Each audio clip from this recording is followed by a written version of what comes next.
आज आपण बनवणार आहोत दाल बाटी। ही दाल बाटी राजस्थानची ट्रेडिशनल डिश आहे। राजस्थानमध्ये ज्या ऑथेंटिक पद्धतीने दाल बाटी बनवतात त्याच पद्धतीने मी आज इथे तुम्हाला दाल बाटी बनवून दाखवणार आहे। चला तर मग दाल बाटी बनवायला आपण सुरुवात करूयात। बाटी बनवण्यासाठी आपल्याला इथे थोडंसं जाडसर गव्हाचं पीठ दळून आणायचं आहे। जर का तुमच्याकडे जाडसर पीठ नसेल तर नॉर्मल गव्हाच्या पिठामध्ये तुम्ही बारीक रवा मिक्स करू शकता।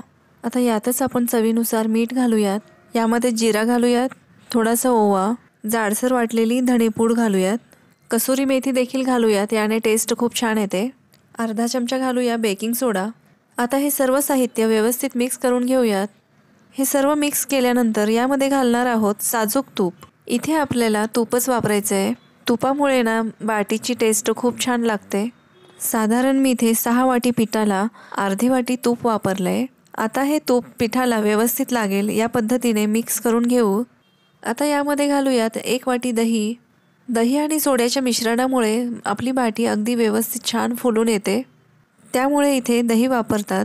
दही आपल्याला इथे आंबटच घ्यायची आहे। पिठामध्ये ही दही व्यवस्थित मिक्स करून घ्यायची। आता ना यामध्ये थोडं पाणी घालून आपण पीठ व्यवस्थित मिक्स करून घेऊ। चपातीला पीठ मळतो त्यापेक्षा बाटीचं पीठ थोडंसं घट्ट असतं व चपातीच्या पिठाप्रमाणे सॉफ्ट डो नाही लावायचा आहे, त्यामुळे याला जास्त मळण्याची गरज नाहीये। तुम्ही बघू शकता या पद्धतीने पीठ आपल्याला अगदी घट्टच मळायचं आहे। पीठ घट्ट असेल तर ना आपली बाटी आतून कच्ची राहत नाही। याचं पीठ घट्ट असल्यामुळे बाटीला क्रॅक पडतात आणि आतपर्यंत बाटी शेकल्या जाते। पीठ मळून झालंय। आता बाटीसाठी याचे गोल गोल उंडे बनवून घेऊत। या गोळ्यांना देखील अगदी सॉफ्ट होईपर्यंत गोल नाही करायचं। याला क्रॅक असेल ना तर बाटी आणखीनच छान बनतात। बघा या पद्धतीने सर्व बाटी बनवून घेऊत। बाटी मी गॅसवरच बनवून दाखवणार आहे, त्यासाठी मी इथे एक कढई ठेवली व त्यावर एक जाळी असलेली प्लेट ठेवायची। आता यावर झाकून 10 मिनिटे प्रीहीट करून घेऊत। प्रीहीट करताना गॅसची फ्लेम जास्तच ठेवायची आहे। आता 10 मिनिट झालेले आहेत, कढई प्रीहीट झालेली आहे। आता यामध्ये बसतील तेवढे गोळे ठेवूत। आता ही बाटी बनण्यासाठी आपल्याला साधारण अर्धा तास लागेल आणि गॅसची फ्लेम आपल्याला अगदी मीडियमपेक्षाही कमी ठेवायची आहे। या बाट्या दोन्हीकडून व्यवस्थित छान शेकावी म्हणून आपण एक साईड शेकल्या गेल्यानंतर 15 मिनिटांनी आपण दुसरी साईड शेकून घेणार आहोत। आता या बाट्या तयार होईपर्यंत आपण यासाठी लागणारी आमटी बनवूयात। एका कढईमध्ये मी इथे 2 पळी तेल घेतले। आता यामध्ये फोडणीसाठी जिरे मोहरी घालायची। जिरे मोहरी तडतडले की त्यात घालणार आहोत आलं लसूण पेस्ट। थोडंसं ब्राऊन होईपर्यंत परतून घेऊत। आता यामध्ये घालूयात चिरलेले कांदे।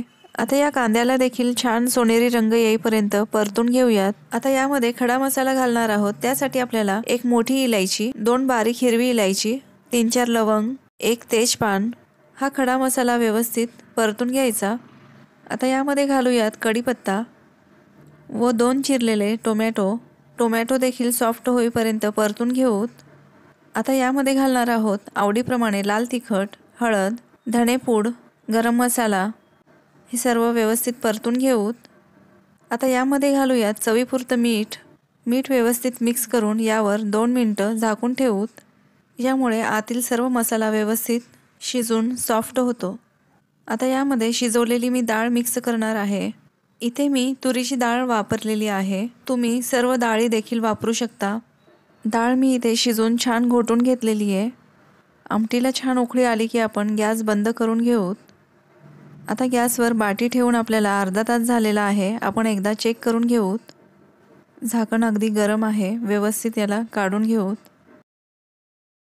बाटी आपले छान इथे शेकून रेडी आहे आणि तुम्ही बघू शकता अगदी व्यवस्थित क्रॅक पडलेले आहेत।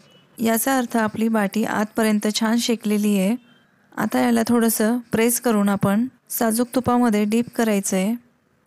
बघा या पद्धतीने एक एक करून सर्व बाटी आपण याच पद्धतीने तुपामध्ये बुडवून घेऊत। तूप आत जाऊन यामुळे बाटी अगदी छान खस्ता होतात। तुपामध्ये घातल्याने याचा कलरही खूप छान होतो। बाटी आपले छान वरून क्रिस्पी आणि आतून सॉफ्ट झालेले आहेत। तुम्ही इथे बघू शकता आतून किती अगदी सॉफ्ट आहे। या बाट्यांना खाण्याची एक वेगळी पद्धत आहे। याला व्यवस्थित कुस्करून घ्यायचं। हे बारीक कुस्करल्यानंतर यामध्ये आमटी घालायची। या आमटीलाच राजस्थानमध्ये दाल म्हणतात आणि आपली इथे दाल बाटी रेडी आहे। ही दाल बाटी इतकी टेस्टी लागते ना, तुम्ही नक्की ट्राय करा. आणि व्हिडिओ आवडला असेल तर चॅनलला सबस्क्राईब करा. भेटूया पुन्हा अशाच नवीन रेसिपीसोबत. तोपर्यंत धन्यवाद.